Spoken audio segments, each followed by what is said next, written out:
All right. Hi, everybody. It's Andrea Camacho.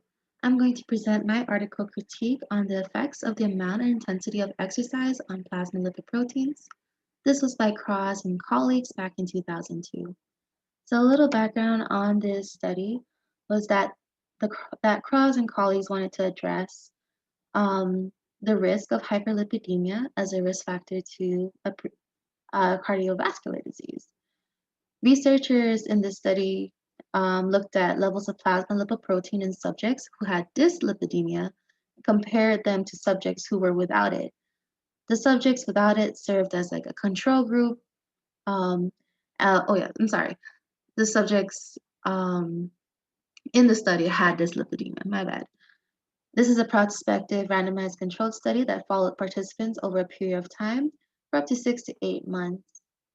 And some background information that researchers knew already was that they already knew that regular exercise decreases the risk of CVD. However, they were lacking in information on whether different types and amounts of exercise were effective in lipoprotein composition. All right, and there are two main questions that they wanted to address in this study. One, how much exercise is enough to change the lipoprotein profile? And two, what is the optimal amount of exercise needed to see beneficial effects on CVD um, and diseases like hyperlipidemia? Okay. So how they recruited their sample, they had initially 159 participants, 35 of those which were female, 49 were male. Now I know that number doesn't add up. That's because they had a 30.2% dropout rate as listed in the bottom. So they ended up with 84 participants. All participants were between 40 to 65 years of age. They were selected on whether they were overweight, mildly obese, or had dyslipidemia. Okay, so here's just a graphic I pulled from the study that displayed what they assessed for at baseline. So again, they looked at age between 40 and 65 years old. They looked at, all the body composition, height, weight, body mass index. And as for race, they only had a couple selected views. So they only had white, black, and Asian. White making up the majority, black making up the second, coming in second, Asian coming in last, with just one person representative of the study. And then again, they had more male to female. They also assessed for peak oxygen consumption, which we'll talk about later, looked at food intake, which again, we'll talk about later, and amount prescribed and intensity of exercise, which will come in the next following slides when we talk about methods. All right, so as mentioned, I said this is a prospective longitudinal study. Participants were randomized into 4 different groups in order to assess the impact of physical activity on dyslipidemia. So we had a sedentary group. This group did not receive any physical activity, and they were only in the study for about 6 months. Then we had our low intensity exercise group. This group, um, actually, I'll talk about that in the next slide. So we had a low intensity exercise group, we have a moderate intensity exercise group, and we have a high intensity exercise group. Now, all of these we're all gonna see how they identified them through using the method of through using what their methods were. So here, this is the slide I was talking about. So we have high intensity exercise group.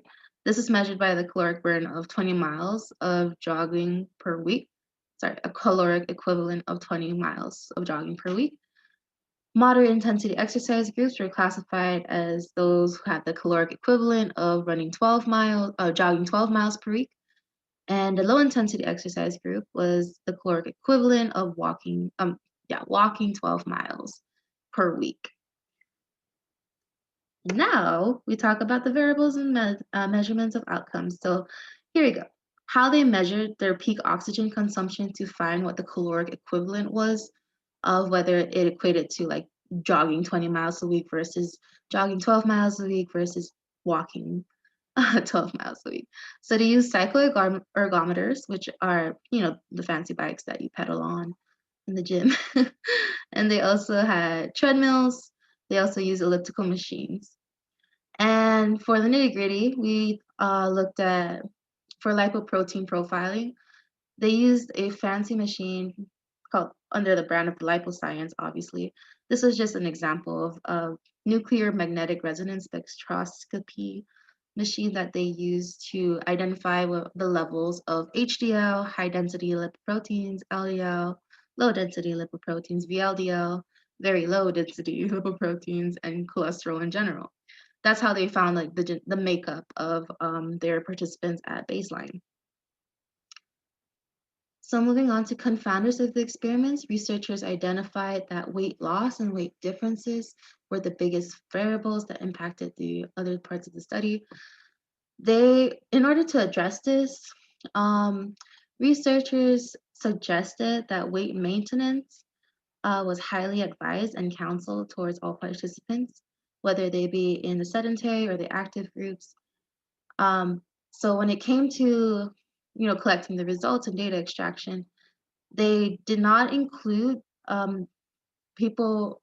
participants whose weight was 5% above the baseline. Yeah, this could mean like, they did not include them whether they lost weight or they gained weight. That was, again, more than 5% above the baseline. So that was the biggest confounders. So moving on to major findings of the study, the researchers found that, sorry, I wasn't part of the research, but researchers found that 17 to 18 mile caloric equivalent of exercise per week, which is equivalent to jogging significantly, yeah. They decreased LDL cholesterol and increased HDL cholesterol. And because I've been saying it a lot, this graphic here is just like a reference. So HDL again is our good cholesterol, LDL is our bad cholesterol. Just in case you kind of lost me along the way. And they also found, their second finding was that the amount of exercise mattered more than just the intensity, especially in regards to comparing like plasma lipoprotein concentrations with others. So even if they were in the moderate intensity exercise group, they still showed just as much like increases in HDL as the high intensity group. However, high intensity group did present more positive and beneficial factors for changing lipoprotein profile. And major conclusions, well, researchers got what they want, basically. Just to put it in layman terms, they found that low to moderate intensity exercise, equivalent to, again, the 17 to 18 mile caloric burn, is enough to change lipoprotein plasma, which was basically what they answered their question to be. And they also found that the optimal exercise was just high intensity exercise, even though they did mention back in this slide that the amount of exercise mattered more. They said in order to see like more results, high intensity exercise displays more profile changes. But this is significant because even when weight loss was absent, they still had changes internally, regardless of what they saw on the outside. And so some considerations for future research. Well, as we saw from the demographic selection for participants, having a more diverse representative sample across racial demographics would be more easy, sorry, it would be more applicable to different settings. It would be helpful in getting more information about how lipoprotein profiles can vary across different races. So yeah, there's that first consideration. The second consideration was replicability. So are they able to take this study and apply it to different settings? We don't really know because they didn't really have a big representative sample in their study.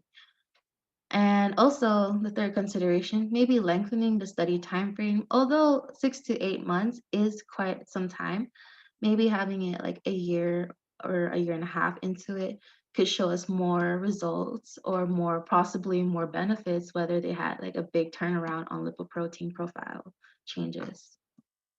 Yeah, that's your considerations for future research.